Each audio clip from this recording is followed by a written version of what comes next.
Hello and welcome to Talk of the Terraces football podcast.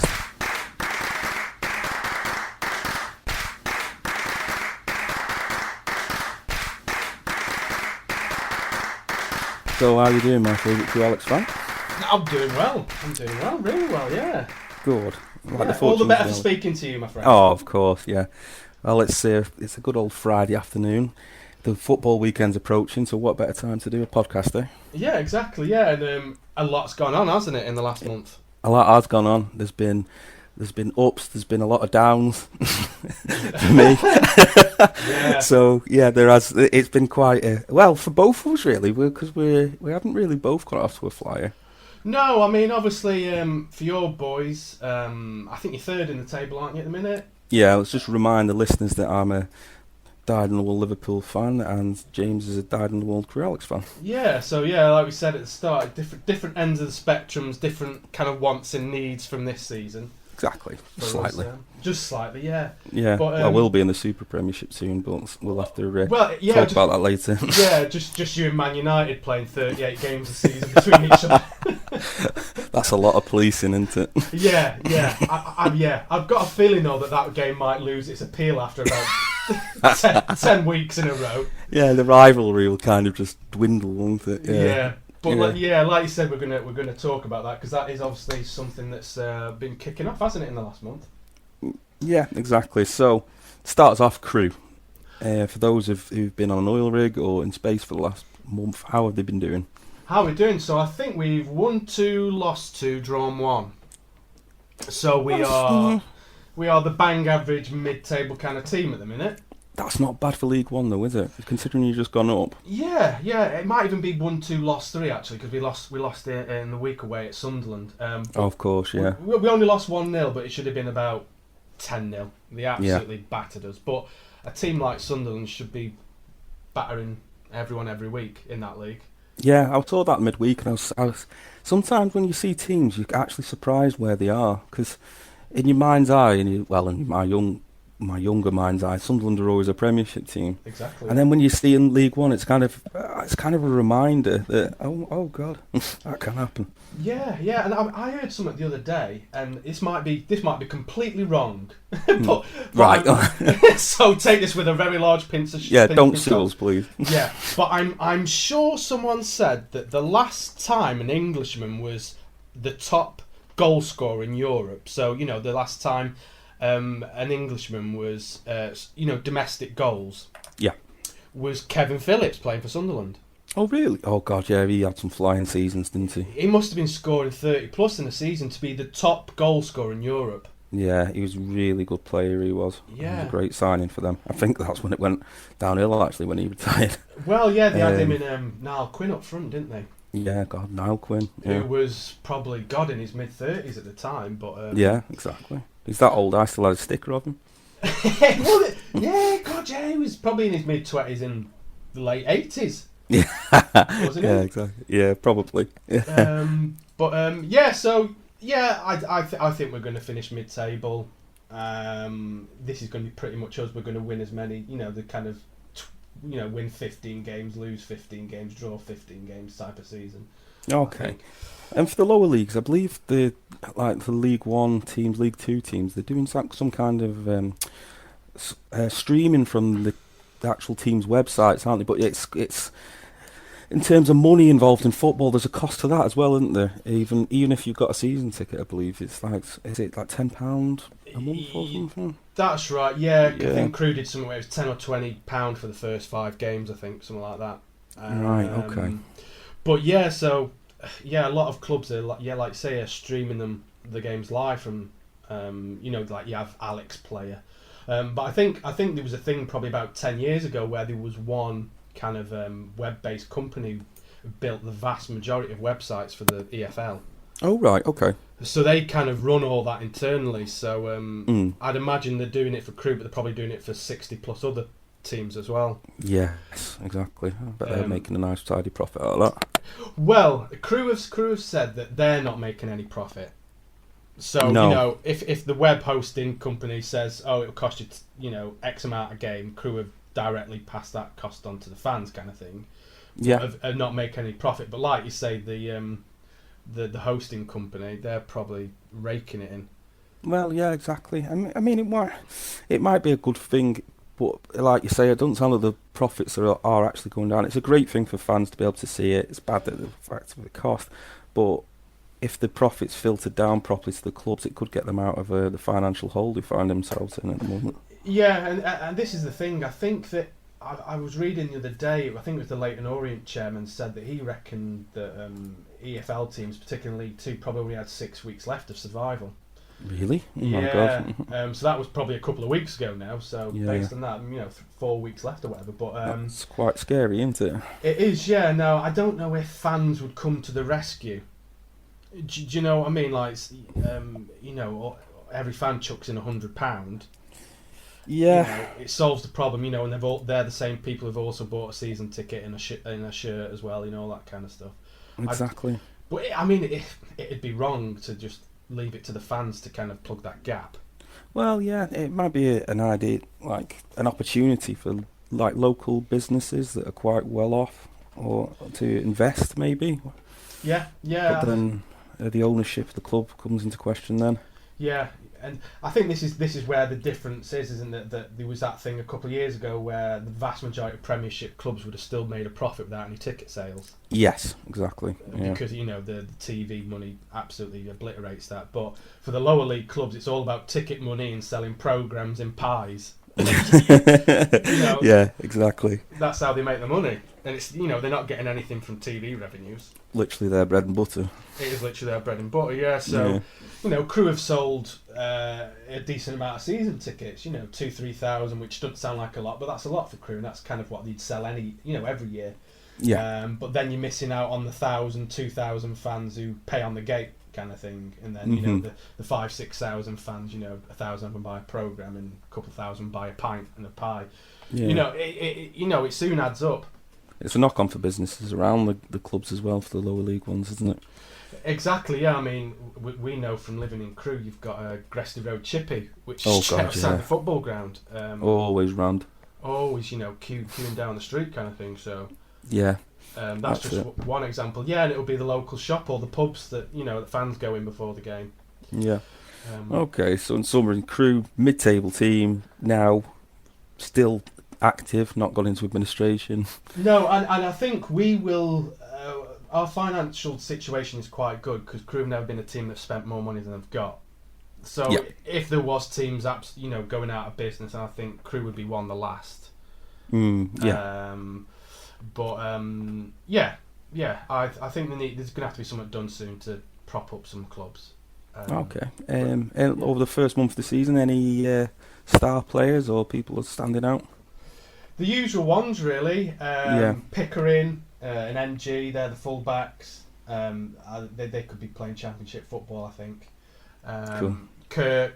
Charlie Kirk, he's someone else who can play in Championship football.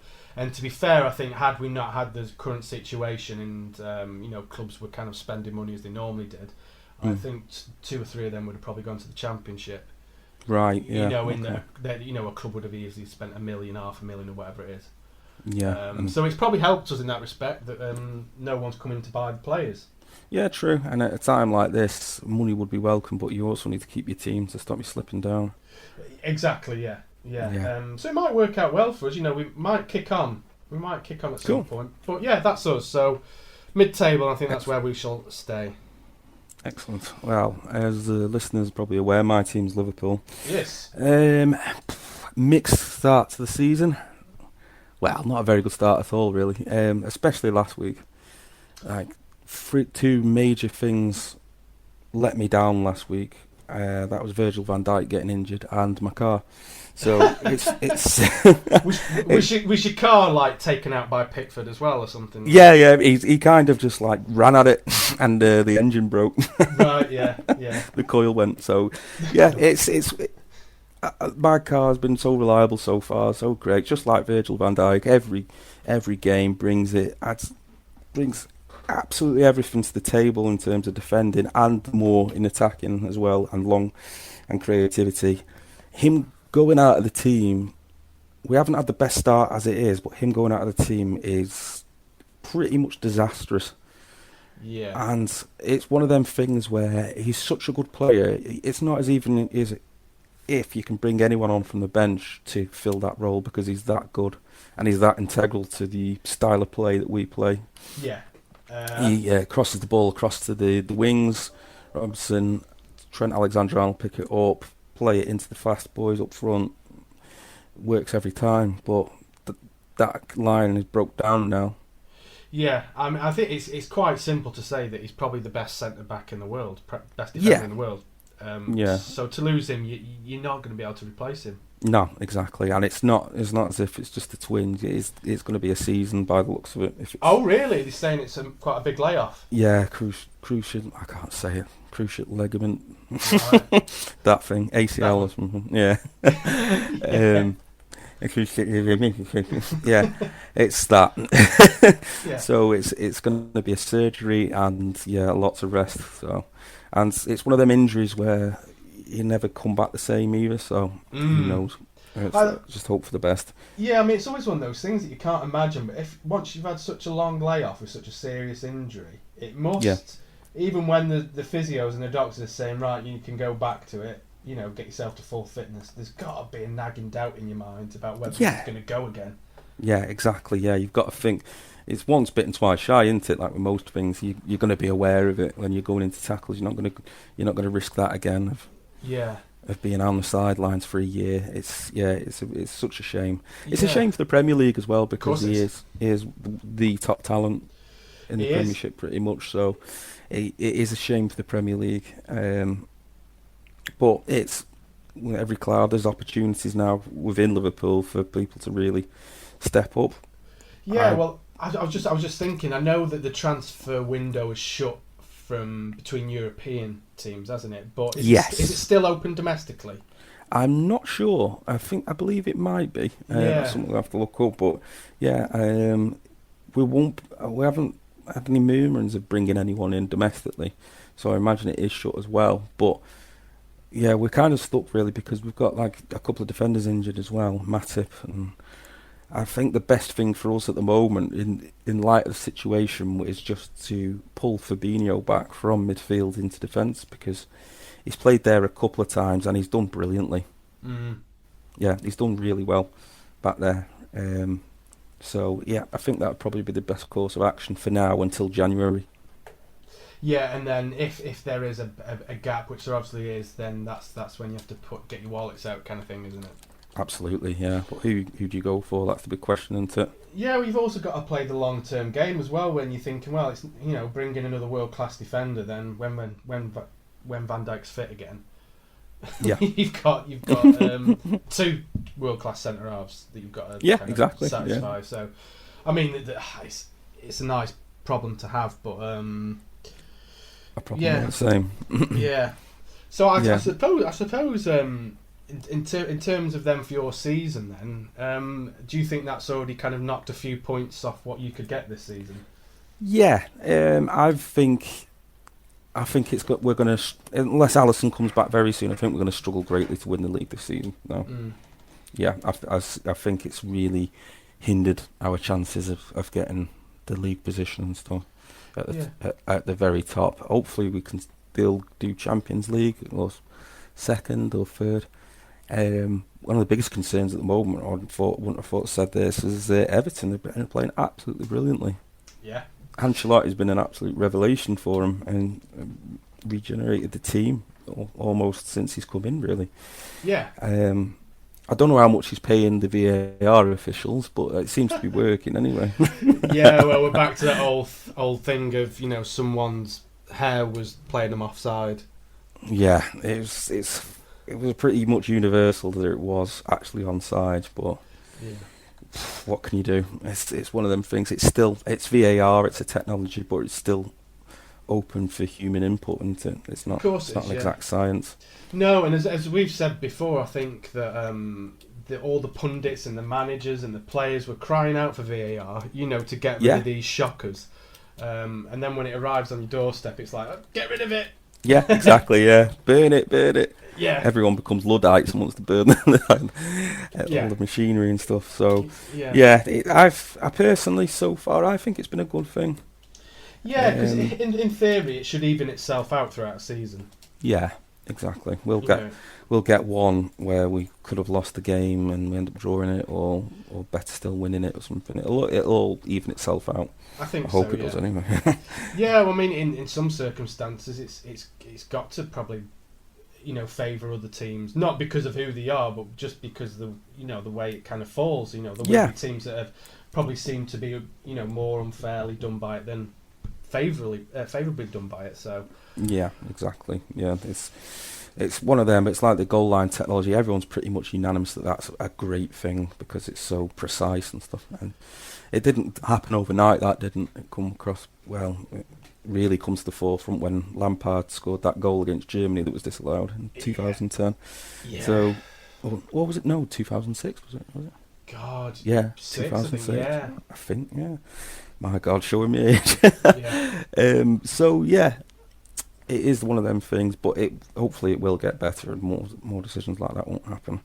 Yeah, because the thing is, in other sports, rugby, cricket, I think the fans and the players and everyone involved with those sports are pretty much unanimous that their kind of VAR equivalents are fantastic. Yeah, that's it. That's the thing. There's no universal one, is there? Like everyone's got their own different one, so it's strange, isn't it? But yeah, it's not going anywhere. Football will keep evolving, won't it? Exactly. Yeah. Right. Is it time to hear from our glorious sponsors? Well, I think before we do that, do we want to kind of go through kind of those results, the Premiership results? Yeah. That kind of come in over the last month or so. Yeah, which ones are good, which ones are bad? Yeah, because I was just having a quick look at them, and obviously I think from the weekend after we did the first podcast, the first standout result is, well, not a standout result, but for how the result ended was Brighton Man United. Yeah. When Man United scored in the 28th minute of stoppage time or whatever it bloody was, it's ridiculous. Yeah, that's it. Yeah, it's in terms of the way Man United are playing. We said in the first podcast, didn't we, about how they're going to react this season, how they're going to be going with Ollie. If anyone who follows our Twitter would have seen a poll put out. Thank you for everyone who responded. We got some good responses on that one. Yeah. And it was basically, is it Ollie's time to go, or should you give him time, aka like, e.g. like we did for Ferguson, that kind of thing, where he was going to be fired on the last day, was it cup game or something, and then he got the job because he won it. So it is one of them, really. Yeah, I think Man United are starting to find their stride now. They had a good result in the week in the Champions League, so yeah, and it was probably I kicked them on a little bit, that result, because that was obviously off the back of I think it was losing at home to Palace, wasn't it? Yeah. And then I mean we'll touch on the result in the next couple of minutes or so. But you kind of go from that game, and then the day after was Leicester winning 5-2 at Man City. Yeah, now that was a shock. That was a shock, and that obviously elevated Vardy to our first player of the month. Exactly, yeah. So congratulations, Vardy. Yeah, I'm sure you're listening. Yeah. Thanks for all your hard work. Yeah, thanks. Hello to Rebecca as well. Yeah, say hello to the wife and kids, yeah. Yeah. I hope they got the trophy all right. Yeah, I hope so. Yeah, we sent it special courier, didn't we? Yeah, exactly. Yeah, and I'm sure it's nestled in the middle of his awards next to his Premiership winners medal. Yeah, exactly. I think it's next to that. I'd like to think it is next to that. It was a Subbuteo trophy, admittedly, but we just scratched out the name of Subbuteo and put Player of the Month on it. So yeah. Yeah. So yeah, I mean, he hasn't. And to be fair, when you always have this thing that when a manager gets Manager of the Month, they then kind of lose the next 4 or 5 games, don't they? And I don't think Vardy's scored since he's got that award. No, exactly. I think he might have chucked it in the bin. Yeah, it's bad. It might be a curse. It might. It could be a curse. Yeah. Well, you did a little a dance around it, didn't you? Like some kind of voodoo dance. Yeah, exactly. Yeah. Well, this week's Player of the Month, this month's Player of the Month even is Calvin Lewis. So He could stop scoring now. Yeah, well, that's it. Maybe we give it to people we want to kind of stop performing. Yeah. Yeah, exactly. Yeah. Yeah. So that was the kind of standout result from that particular weekend. Yeah. And then the day after that, you had a commanding 3-1 win against Arsenal. Yes, you did. Yeah, that was a good result for us. Yeah. Played really well. Not the easiest place to go, for sure. But yeah, it was a really good result. Yeah, and obviously at that point you're thinking, right, well, season's carrying on as expected. Yeah, kicking on. You then come to the following weekend, and you've got Man City drawing away at Leeds. Yeah. Which everyone was thinking, well, that's a crap result. Yeah. For Man City, if they've got any aspirations of winning the title. Great for Leeds, though. Yeah, great result for Leeds, yeah. Yeah. But then the day after, it all kind of went a bit pear-shaped. And as we just said, coming off the back of Man United, the victory at Brighton, they got tanked 6-1 at home to Spurs. Yeah. 6-1. 6-1. And they went 1-0 up in the first minute, didn't they, I think? Yeah, yeah, they did, yeah. It was absolutely an annihilation. Yeah. Which begs the question, like we were on about Liverpool versus Arsenal, that's kind of an expected result. Sorry, it was at home, that one. You can't tell if it's home or away at the moment due to the well, that's no crowds being there. Yeah. But yeah, this is what we've talked about, is the season's pretty much becoming a parallel universe. It's turning on its head now. I don't know if that's because there's no fans or because things are actually changing. Yeah, it's... Obviously, there has got to be an element of when you're at home and you haven't got 40, 50,000 behind you roaring on. Yeah. If there's no one in the ground, then of course it completely neutralises that. Exactly, yeah. Obviously, it's still, it's your stadium, it's your facilities, it's your dressing room. But I'd imagine that most Premiership football clubs, the dressing rooms are all pretty much the same. These massive, all singing, all dancing, shiny lights and all that kind of thing. Yeah, massage chairs. And yeah, it's not like 40 years ago where it was, just shoved in a cupboard, with some stools. Yeah. So, yeah, I mean, that was an absolute out of blue result. Speaking about dressing rooms, that was kind of where he went on the Anfield tour when I was a kid, and he said the Liverpool home dressing room was nice and had like a nice floor on it, but the away one was tiled. So if you were in the away dressing room with football studs on, it was just like an ice rink. So it's these kind of little mind games that used to go on before the match and stuff, little superstitions. Love things like that in football. That's so brilliant, that is, yeah. If anyone else has got any more, then then please get in touch. That is brilliant, yeah. Yeah. They used to complain about it all the time. None of that anymore. No. Not when you got Messi's and Foots insured insurance. No. Well, I don't know if you've watched it. The the Spurs documentary on Amazon Prime. No, I've not seen it yet. I've been watching it. I think I'm kind of like they've just got to the part where coronavirus has kind of kicked in and the league's been cancelled, and then it starts. The league's kind of started back up. Now at Spurs home stadium, obviously you see inside the dressing room, it's all singing, all dancing. But because it is massive, it's it's bigger than most people's houses. This dressing room. But that isn't big enough because the players sit next to each other. So they move to the NFL dressing rooms. So they've got more than 2 dressing rooms. They move to the NFL dressing rooms, which are there for the 1 or 2 NFL games that are meant to be played there every year. Yeah. And this room's like the size of like an arena itself. You can see them on TV, don't you? Like in America. It's huge. Yeah, I mean, it just blew my mind to think there's more than the football. Why haven't the NFL got the football dressing rooms, or why don't you just make the 2 dressing rooms massive? Yeah, exactly. Make more sense. Yeah, but no, there's 2 football dressing rooms, and there's 2 American football dressing rooms at least.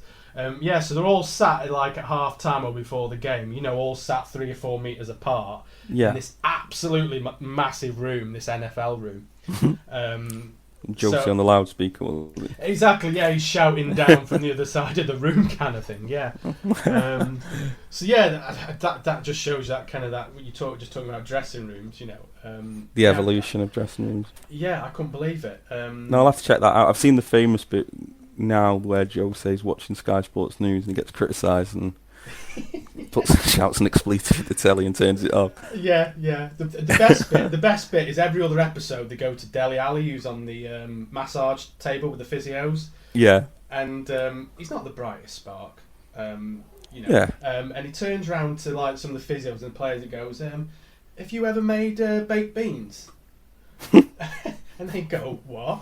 And he was like, "I made baked beans last night for the first time." And they were like, "You just put them in a pan and heat them up." And Yeah. he was like, "I know, I never knew it was so easy." Oh my god.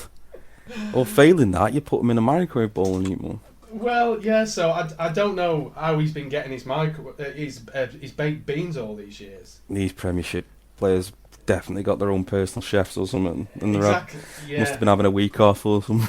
Do you know what? It might have been the coronavirus episode, so he's probably, you know, his personal chef.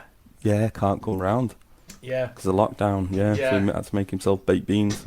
Yeah, and KFC and McDonald's are shut. So Good God, I wonder how he managed. I wonder how I managed. Yeah. So, So in terms of the result then that happened a couple of hours later, we didn't think that Man United Spurs result could be eclipsed. Oh my God. Aston Villa 7. I'm going to be sick. Liverpool 2. What happened? Okay, I'll try and explain this. The Aston Villa coach is really good at hypnosis. Oh, right. Right, so when the players were coming out, the Liverpool players, he hypnotised them all into playing woefully and forgetting who they were. That's what I like to think happened. What really happened is they figured us out. Yes. They figured Liverpool for the last year have had a style of play that's extremely cutting, but can be exploited, which is to play if you play across the back four of Liverpool rather than trying to play through them, where they'll constantly call to the offside. We are extremely weak. So they figured that out and they destroyed us doing that. Managed to get 2 jabs in, but they were absolutely rampant. But to be fair to Villa, it was an awful performance by us, but they were brilliant. Yeah. Their players were absolutely brilliant, like Grealish and everyone like that. I've never really rated Grealish that highly, but he was phenomenal.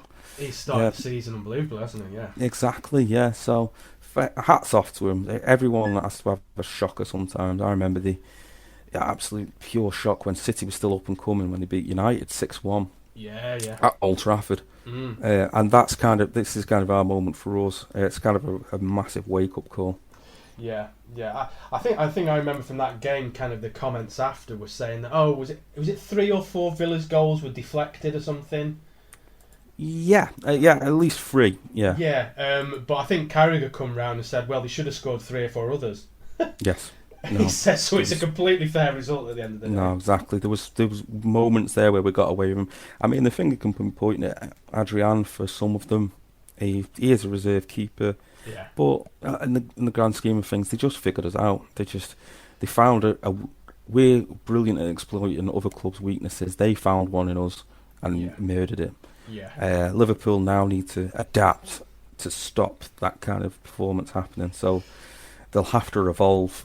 Now with Van Dijk coming out, that style of play is probably going to have to go out the window, and they're probably going to have to play a bit more conservative football. Yeah, and they're definitely going to have to change things. You've hit the nail on the head there, and I know this is no comparison, but Sheffield United had a fantastic season last year, and they had a very defined way of playing. Now, if you want to carry on playing that way, you need to get 3-4 new players who go straight into that first 11 and improve that team, and therefore improve how you perform that style of play. You need to be able to do that same play, but quicker, faster, stronger, more intensely for longer periods or whatever it might be. Sheffield United haven't really recruited, and so that's why they find themselves in the bottom 3. Yeah. Because they haven't really improved the players. who are still trying to play that same way.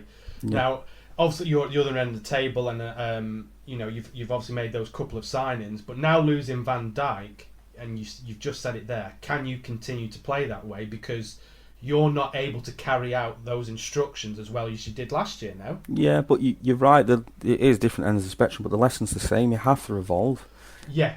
You can't just rely on the same tactics all the time, because then, like Jose Mourinho, his park the bus defensive style of playing in the mid zeros, it was absolutely storm-breaking. Like, every team wanted to play like Brazil. He was playing like a completely new style of football in terms of heavy reliance on defending and then counter-punching with 1-2-0 results and everything. So it's that we've got a style of play. It works brilliantly. It's won us the Premier League. It's won us the Champions League. But teams will figure us out. Yeah, and I think that's the thing, and we'll touch on this kind of. I remember watching a documentary about Man United under the Ferguson years, and it was saying how Ferguson had 4 or 5 big clear-outs in his time as Man United manager. Yes. Where he cleared out the old players who couldn't carry it out anymore, and he brought in basically half a new team. Yeah, carry out his instructions better than the previous bunch could. Yeah, he was ruthless, and people often thought, like, why on earth is he getting rid of Cantona? Why? Because it was time to rebuild again. Yeah, and I don't think Liverpool are going to need to rebuild. They're a couple of years away from that. But if Aston Villa are finding out Liverpool to such a great extent, then they probably need to think about how can we be a different team. Exactly. Yeah. Or how can we adapt to certain teams? Yeah, because of course, we have said though that thing has now gone where you don't have the crowd. So going to play Fulham away or Fulham at home, it doesn't really matter now. Yeah. It's levelled the playing ground, hasn't it? Yeah. So you could quite easily get beat 4-0 at home to Liverpool. Yeah. But then you could go to Fulham and win 5-0 or whatever. But you are going to get these massive extreme results. Yeah. And I think that's what, once this is all over, I think that's something the players are going to find hard readjusting to, is that it's playing in front of so many people. Yeah, they will, and maybe it'll come back then. These teams been dominant at home because they have the fans behind them, kind of thing. No, and you can never write off the actual the power the fans can have to lift the team as well in certain situations. No, and it happens for all teams. It doesn't matter if there's 60, 70,000 or 6,000 or 7,000.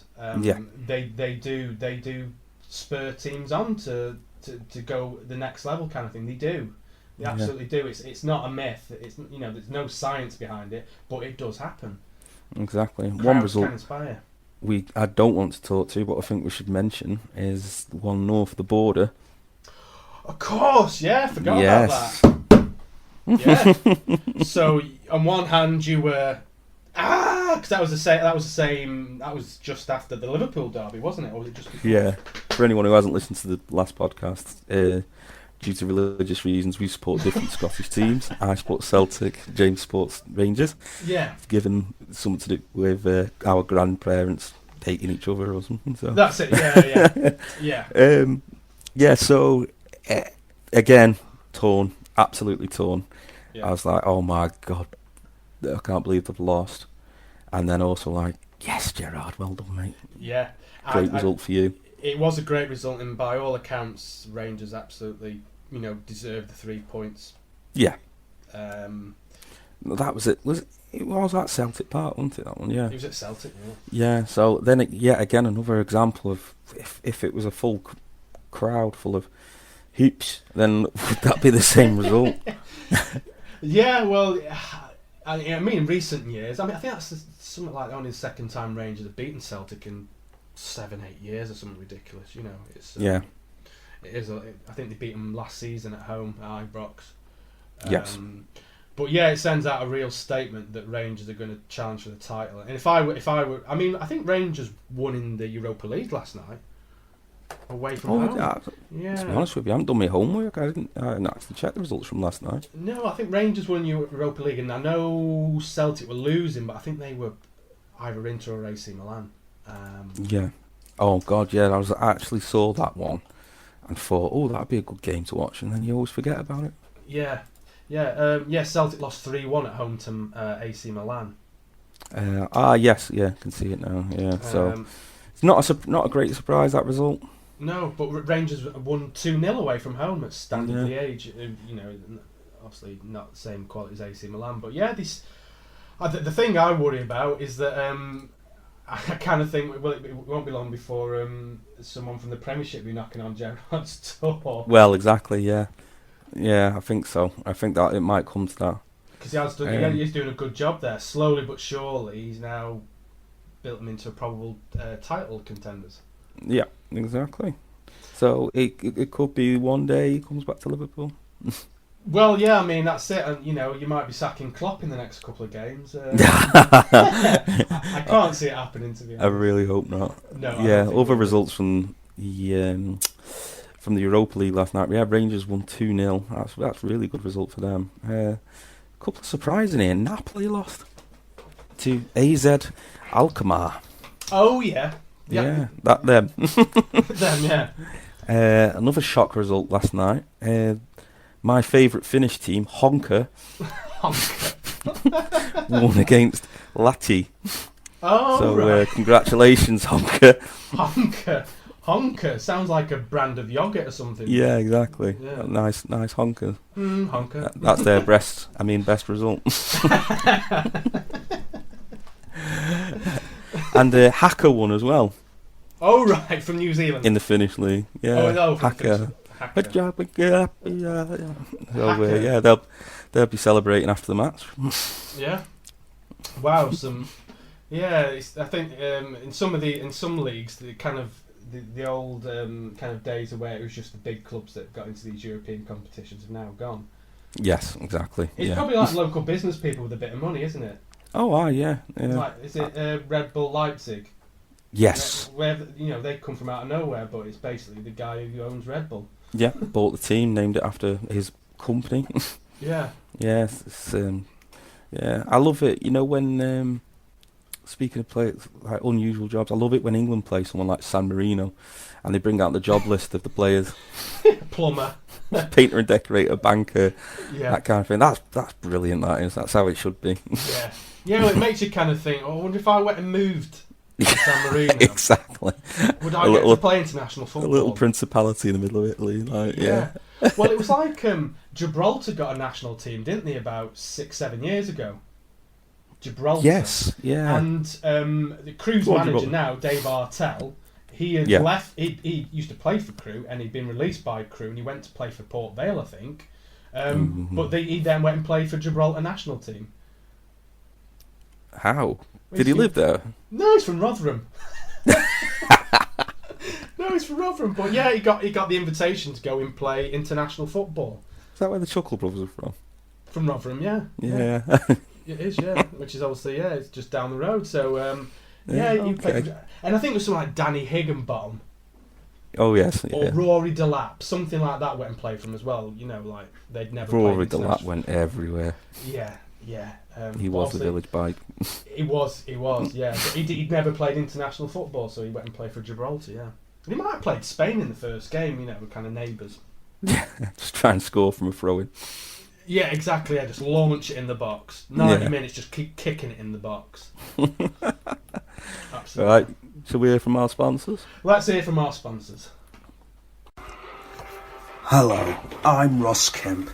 Join me Saturday night for the most deadly documentary of mine yet.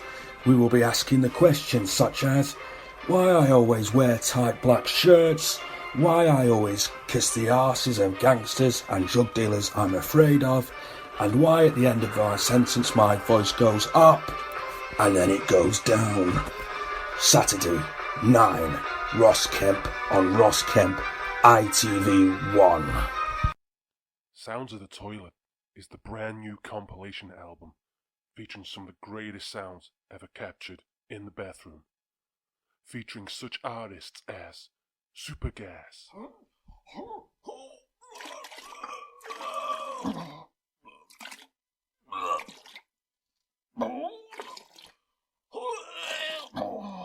the unforgettable talent that is Frankie Goes to the Toilet,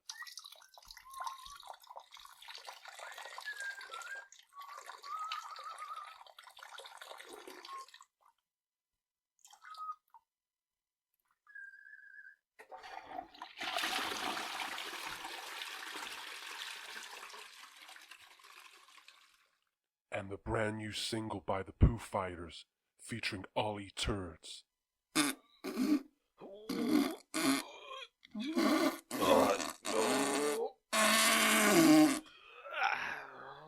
Sounds of the Toilet, out now.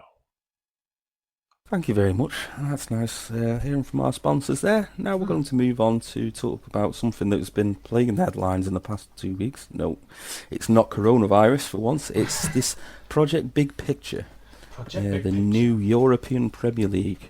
Now, I have my own opinions on it. I'm sure you do, James. But this is kind of more of a move to American style. It's definitely been backed by American owners in Liverpool and United, but it's a move to the American style, probably baseball, like the World Series, where they call it the World Series, but only America play in it pretty much. Yeah. It's a massive change. It caused huge upheaval. But is it something for the future? There's a lot of divided thoughts on this one. What's yours, mate? Well, I think the initial kind of this Project Big Picture, where it was talking about kind of just reformatting the Premier League a little bit. Well, not a little bit, quite a lot. What I found strange is that this was rejected by all 20 Premier League clubs. Yeah, outright. Well, I thought, well, hold on a minute. If Liverpool and Man United are behind it, why they rejected their own idea? It is a bit like that, yeah. It's a bit like, oh, I've got this great idea. Yeah. I don't like it. Exactly. It was put in the media. Yeah. And all the clubs went, no, this is crap, we're not voting for this. And then Man United and Liverpool kind of tucked in behind and voted against it as well and went, whoever brought that idea up, kind of thing. Yeah, I kind of think it might be a veiled threat, maybe, for better, I don't know, more money out of the Premier League. I think, yeah, and this will kind of, we'll go on to that in a little minute with the kind of Europe League that's been put out there. But I think it is a kind of threat and a move to get to somewhere else kind of thing. Yeah, exactly. I mean, look, I'm just looking at kind of what the big proposals were. Obviously, the compensation, 250 million for the EFL, great. You can't turn down that kind of money. As long as the money filtered down, that is. Well, I mean, this goes back to kind of Blackpool, who were in the Premiership for a season, or maybe 2 seasons, I can't remember now. And then they got the parachute payments, and they slipped down to playing in League Two. League One. Exactly. And because the owner pocketed all the parachute payments. Yeah, that's it. That's the problem. So yeah, I mean, and also they're talking about 25% of future revenues go to the EFL, and the EFL get a seat at the table to negotiate those TV rights, kind of thing. And I think the rough estimate is that a Championship club will get an extra 15 million, a League One club will get an extra 3 million, and League Two will get an extra 2 million. First of all, you can kind of see that the gap between Championship and League One is massive. From 15 to 3. So I think that creates like a Premiership 2. The Championship becomes Premiership 2, where it is getting revenues well in excess of League One and League Two. Getting rid of the League Cup, I think we've said this before, need to get rid of it. I agree. It's not prestigious at all. I mean, I think the kind of the prize money is about £2 million, which is nothing to any Premiership team winning it. No. I think most European leagues only have one cup competition. Yeah, it's just not viable anymore. It's a great opportunity for like your fringe players, your reserve players to have some competition experience. But why not just create a cup just for that, where the manager doesn't have to go, the infrastructure, that kind of thing, where like the reserves cup or whatever like that. Why not just put it through that way rather than the manager having to travel and the whole clan pretty much to these games where they don't really want to play. No. And it really showed it when Liverpool were in the World Club Cup, where they didn't even bother sent like the Jurgen Klopp had a game the next day, and he didn't even go or wasn't that interested. So I just think it's an unnecessary. Yeah. And if you had managers and clubs and players still wanting to win it, and they were putting out their best 11 players, then fair enough. But because of the way clubs are not bothered by it, then there's no reason to keep it. Yeah, there really exactly. is no reason to keep it. And people might argue and say, oh, it's a great chance for clubs from outside the Premiership to win it. When's the last time someone outside the Premiership won that trophy? Oh God, well I think Man City have won 3 out of the last 4 Exactly. League Cups. Yeah, it's just another bit of silverware. Yeah, so it's not benefiting mid-table Premiership teams and lower. You Yeah. know, it's not even benefiting teams outside the top 6. Yeah. So, yeah, I agree that should probably go anyway, regardless of the big picture thing. Yeah. So yeah, the couple of things, the money and maybe getting rid of the League Cup and the Community Shield. Yeah, fair enough. I think the things that really bite are reducing the size of the Premiership. Mhm. So a lot of clubs who finish kind of 16th, 17th start to panic, we'll get relegated the next season. Yeah. So we don't want that. The special status for the top 6 or the special 9, where only 6 of those 9 need to vote for something, and that becomes the rule change. Yeah. That, you know, essentially 6 out of 18 clubs can vote for something to happen. Yeah, and it's quite it's quite controversial, isn't it? Because not all agree with the steps, but they'll have to be enforced. It just because 6 clubs want to. Exactly, you could have 6 saying we want to do this and 12 saying no, and it's like, well, tough. Not very rule. fair. It's not a majority rule, which is, I can't remember now, is it 14 or 16 out of the 20 have to agree something, I think, as it is now. Yeah, that's it. So yeah, that just seems bonkers. And the biggest bonkers thing for me is this bloody, whoever finishes 16th goes in the playoffs, the Championship playoffs. I know. How ridiculous. It doesn't make sense. I do, like you say, I do believe in a bit of evolution, but they don't need to reinvent the wheel. It's like, get rid of the League Cup. No one wants it anymore. Yeah. It's not a very nice looking trophy anyway. Big ears, hasn't it? Yeah, yeah, lifting Gary Lineker. But it's I don't think I don't think they should reinvent. I love the way the Premiership's set up at the moment and the Championship and that kind. I've always loved it. It's probably because I grew up with that Premiership Premiership season and ever since. Also, Project Big Picture. I hate that word. It's kind of such a corporate bullshit bingo word, big picture and stuff. Yeah. It's not save English. Let's save English football. No, exactly. No, it's let's make our profits even more profitable. Exactly. Yeah. You know, so the Premier League are saying, yeah, we can afford to get rid of 25% of our revenue now. Yeah. Well, you know, all these clubs will be able to go and play these exhibition games, and you know, and they'll make the money through that, or they'll negotiate differently with the TV rights. You know, or they're already talking about pay-per-view, aren't they? Pay-per-game. Yeah, the Liverpool match tomorrow is £15. Yeah. Now, I already pay like £25 to BT because of the Champions League now. It's just too much for one match. £15. Yeah. If they did something where they said, okay, it's £15, it's expensive, but £6 of that is going to the lower leagues. Yeah. As a parachute payment for them. I think you know what? Yeah, let's do it because I'm watching the match for £9. That's fair. It's the same price as a Now TV pass for a day, so that's fine. Yeah. And then it's an extra £6 just to help these clubs that mean so much to people around the country. Of course, yeah. And the simple maths as it is, I mean, I don't know what's a ticket to get into Liverpool. Just a standard ticket for one game. One game, probably about 44, 45 maybe. So we call it 40-50 quid per game. Yeah. Or pay 25 quid to watch them on the TV. Mm-hmm. And the difference is you can get, 55,000 into Anfield? Yep. Or we sell 1 million of these £25 tickets. Yeah. You know, or whatever exactly. it is. Yeah. That's why they can afford to give 25% of the TV revenue away. Yeah, exactly. That's because they're making so much money off it.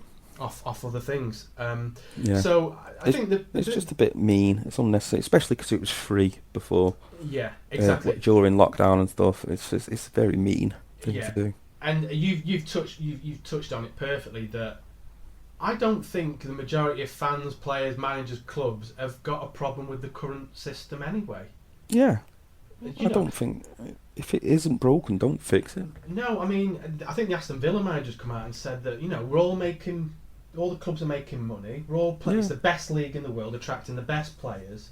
Yeah, the most watched league of any sport in the world. Why upset the apple cart? Why, the revenues are only going to go up anyway every time you kind of renew these contracts. Yeah.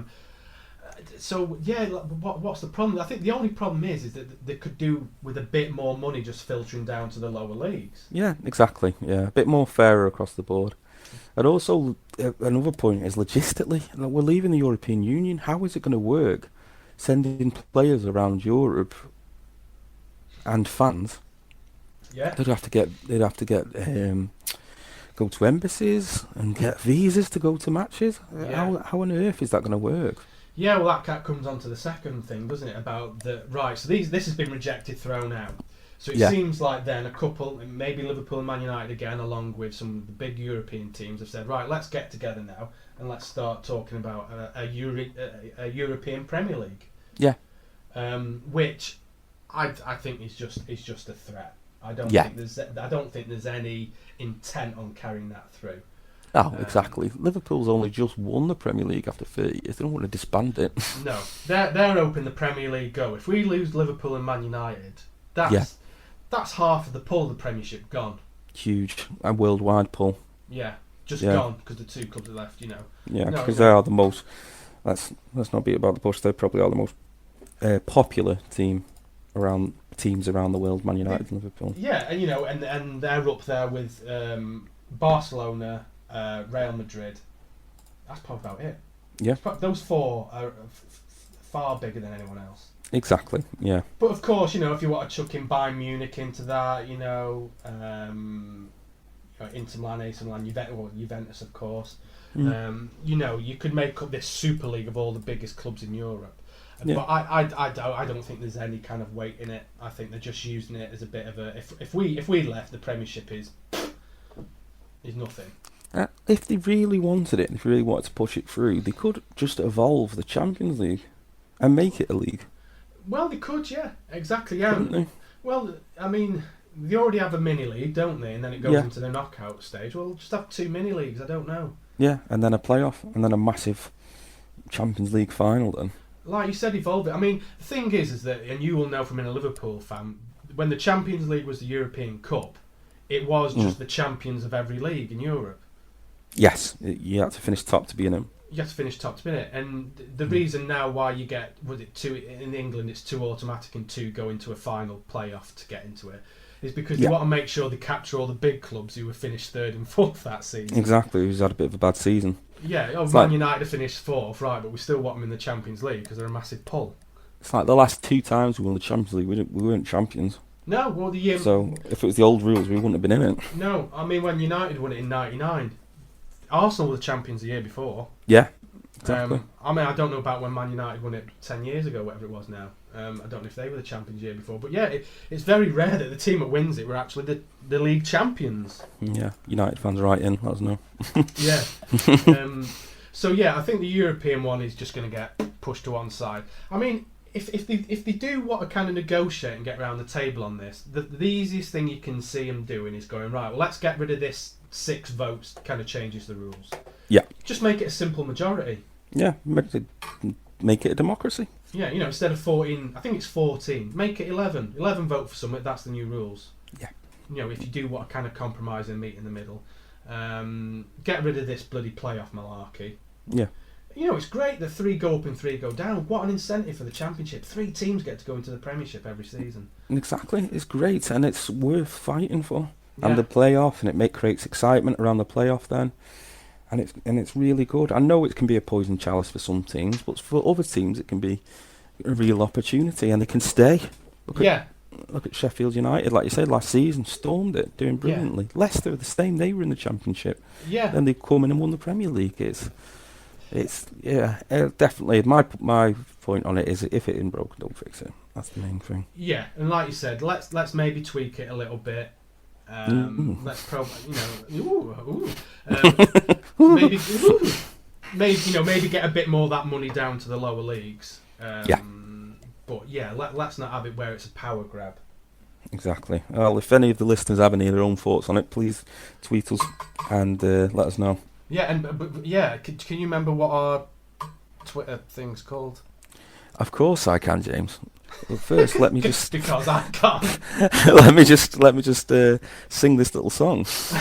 Yeah, just let me just have a Google Yeah. what it is. Oh no, I can't remember the words of the song now. It's at TOTT Podcast UK. So There we go. at TOTT Podcast UK. Yeah, so yeah, definitely tweet. What do you do? Do you tweet that? Tweet hashtags. Yep. Hashtags. What about the hashtag? TOTT podcast is the hashtag, isn't it? Yeah, that's the one. And while we're on the subject of Twitter, thank you very much for the followers that have been coming in, especially GH, Paul Fisher, John 1988 Kelly, it's a strange middle name, Wisdom Mohammed, Yeah. Bet Zone, we're not following you back, we're not into that.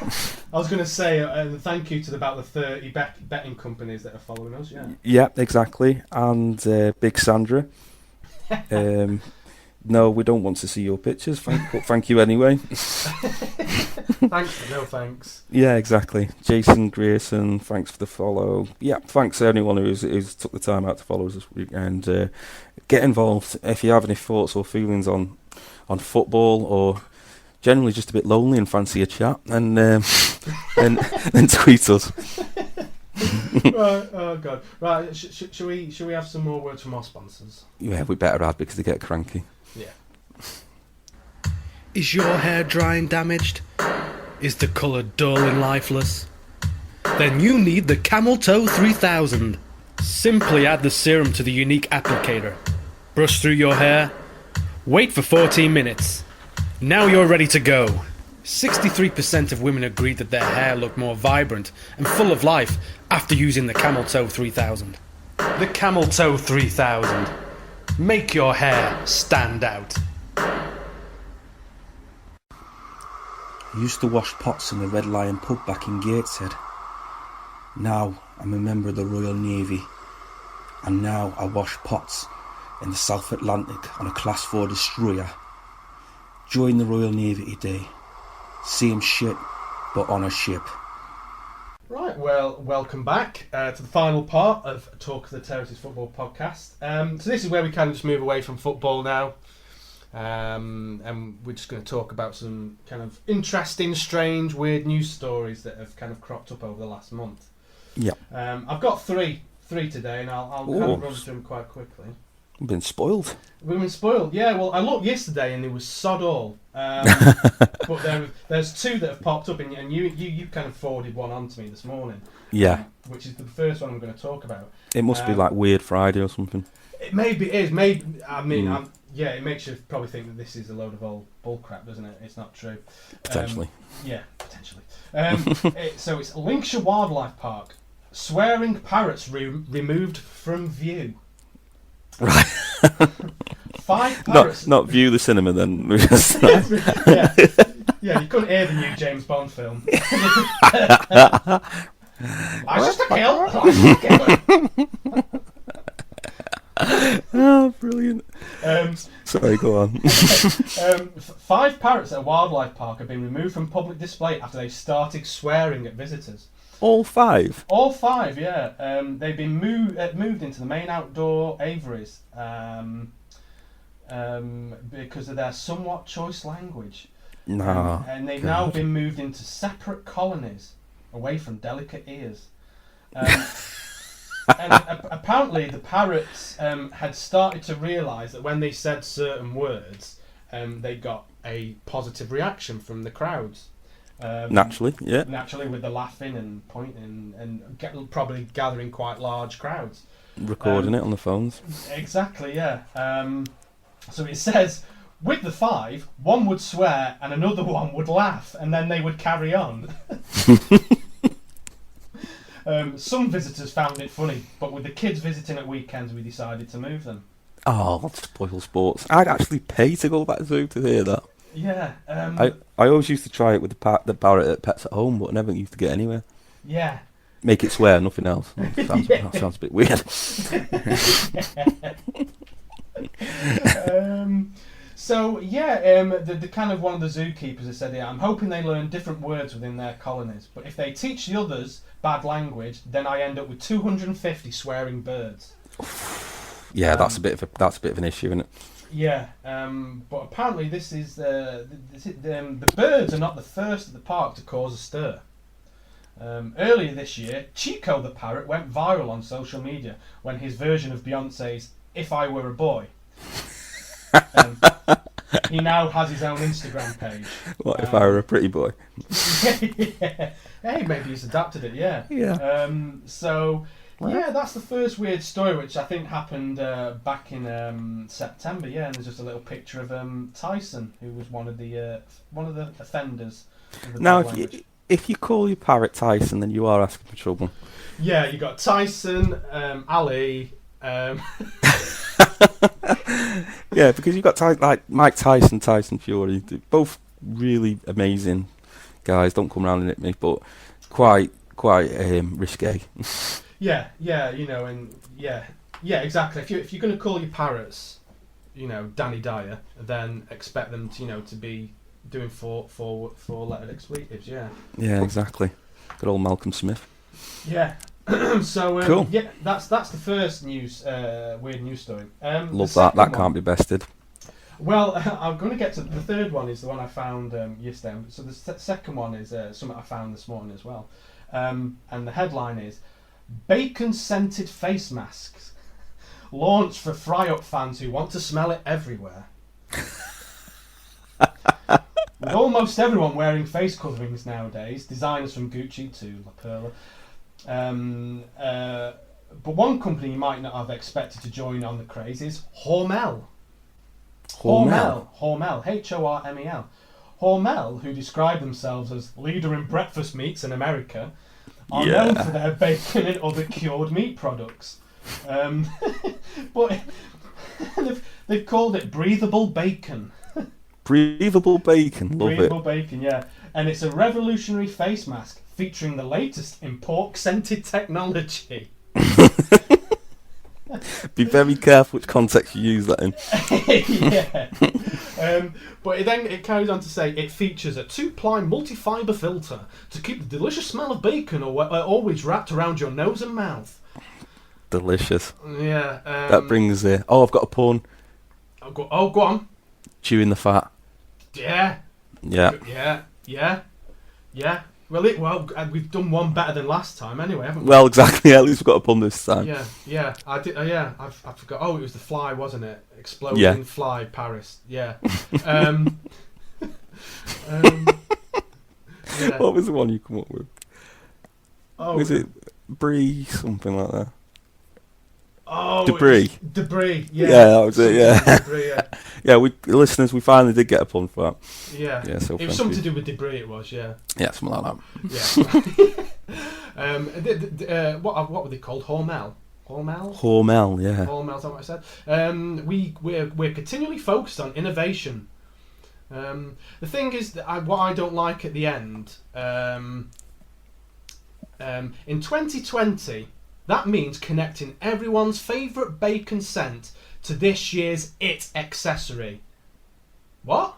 Eh? This year's It accessory. It's not through choice. No, it's not. It's not a bloody snood or No. silly art. It's because there's a pandemic. Yeah. It's not trying to keep up with the times Yeah, it's not a Tamagotchi. or keep up with the rhymes. Oh, hey, there we go. We're off and running now. He's on fire now. So that was the second weird story. Okay. Yeah. I like that. Yeah. If you sign up to their website, they will offer to send you a free ham-scented mask. Do you think the owner of that used to have a girlfriend called Melanie and she cheated on him? Yeah. Yeah. Potentially. Yeah. Yeah. It's a strange direction. Yeah. Yeah. Okay. The third and final weird story. Is the headline is "Man left in stitches after finding X-rated business card under floorboards." And what he's discovered is a business card from about 100 years ago for a sex worker. Right. And it's a male sex worker. Oh, right. And on the front of the business card, it's got the male sex worker's name, and his kind of sex worker name is Percy Longprong. And it says, that pun writes itself. And he's got two taglines on this big business card. It says, "Expert friggin', plain and fancy." And then underneath that it says, in Yorkshire.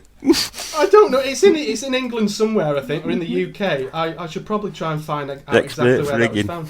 Sounds like chap. It doesn't, yeah. You want me to give you a fat belly? But it carries on. It gets better. So it says terms, cash before mounting. Here is terms. But then it's got some other things on the front of this business card. It says maidens treated gently. Spinsters delighted. Extra attention given to neglected married women. That's risking it back then, isn't it? Yeah, and then it says, which I don't like the sound of, it says reduced terms to young parties. Which sounds, yeah. That's a bit savilish. Yeah, exactly. Yeah. So, Percy. Yeah. But then on the back of the business card, he's got his rates. All right. How much is he charging? How much is a frig?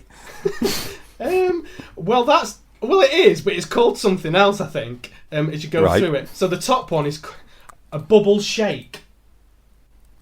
That was 9p for a bubble shake. That sounds like a milkshake.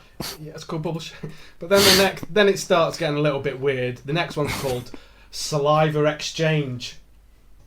A kiss. A kiss, yeah. So that's 2 shillings. Bloody hell. A French tickler. Oh, I think I know what that is. That's two shillings, and then a finger diddle. That's 2 shillings 6p. If you need Vaseline, that's 5p. And then How considerate. Yeah, and then a whip, 3 strokes, is 15 shillings. That's a lot compared to a tickle. It is, isn't it? Yeah. I don't think he's got his pricing strategy sorted out yet. No wonder it ended up under floorboards. Yeah, but yeah, that was a Victorian business card that's been found. Percy Longprong. Oh, that's brilliant. God bless you, Percy, wherever you are. Yeah, I'm just trying to have a quick look, see if it says where it was discovered, but I don't think it does. But judging on the source of the news, I think it was the UK. Yeah. Probably. It's very UK-ish terminology, isn't it? It absolutely is. Oh, and there is some. I've just found another picture of some more stuff, but maybe we can touch on that next week. Cool. Yeah, but so that's the weird news stories, and obviously changed over from last week. You're going to finish with our classic album. I am, yes. So last week you did your classic album. It was the Mystery Jets, wasn't it? It was, yes. Yeah. 21. Yes. Brilliant album. I've listened to it again since we mentioned it. Excuse me. Sometimes when you forget about albums and you give them a listen again, you're just like... and it was like that with me for the Libertines recently. Up the Bracket. Re-listen to that again. Love it. Got the songs all in my head now again. But that's not me album of the month. My album of the month is going way back. Not way back. I'm not talking about Mozart for anything like that. It's 1965. So I was minus 20. Just a twinkle in my granddad's eye. So it's it's Help by the Beatles. The reason I've chose this, I'm a Beatles fan anyway. There's more obvious albums now. Beatles fans can either cut into 2 categories. I'm sure you'll agree with me. It can either be that they prefer the older stuff, the more artsy, intellectual stuff, or they prefer the early stuff with the loves and the yous in it, and every song pretty much had a you in it. Like I Love You, Love Me Do. Yeah, it was very personal based songs and stuff. What Help is kind of the nice medium. It's the tipping point for me because it's still very poppy, still extremely catchy songs.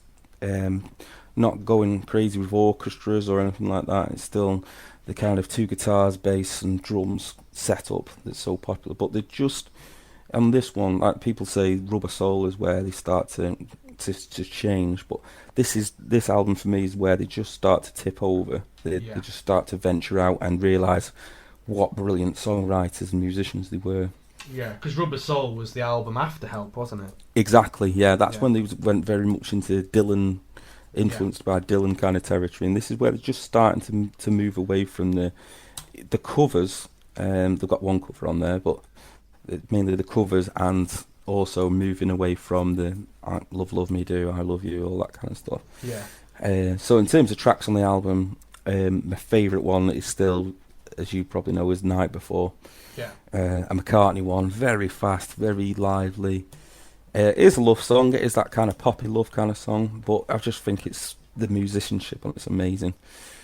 And also on the album is the absolute classic hit Yesterday, where they actually start to instead of making a lovely poppy love song, it's kind of a sad love song, a lament.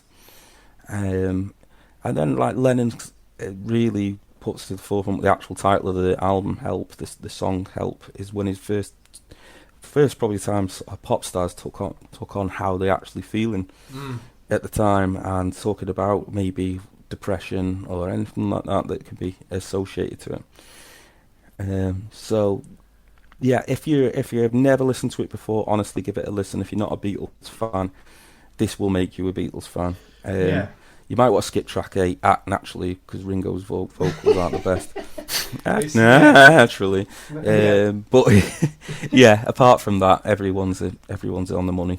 Yeah, and I think the thing is that we both share that's our favourite Beatles album. It was the kind of those songs that got me into the Beatles at a very, very, very young age, at 4 or 5. I think the thing is, it's not held as a Beatles classic among fans, but when you've got 4 songs on there which are Help, You've Got to Hide Your Love Away, Ticket to Ride, and Yesterday. Yeah. And as we know, there are great album tracks on there as well. It is a fantastic album from front to back, is it? Yeah, exactly. It's an absolute classic. It's a very good. If you're not a Beatles fan or anything, it's a very good gateway album to get into them.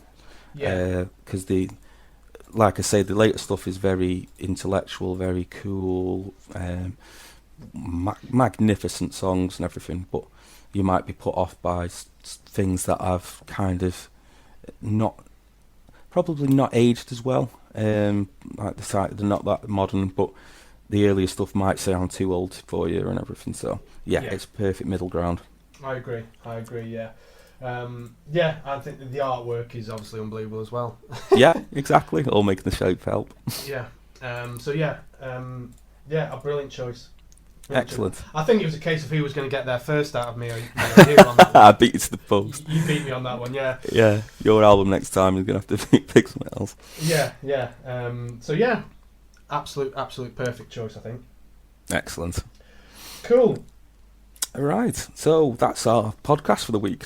Yeah. For the month even, sorry. For the month, yeah, and we'll be back in a month's time, won't we? Where, we'll see what's happening in a month's time. We'll be dangerously close to Christmas, and we'll probably be in lockdown.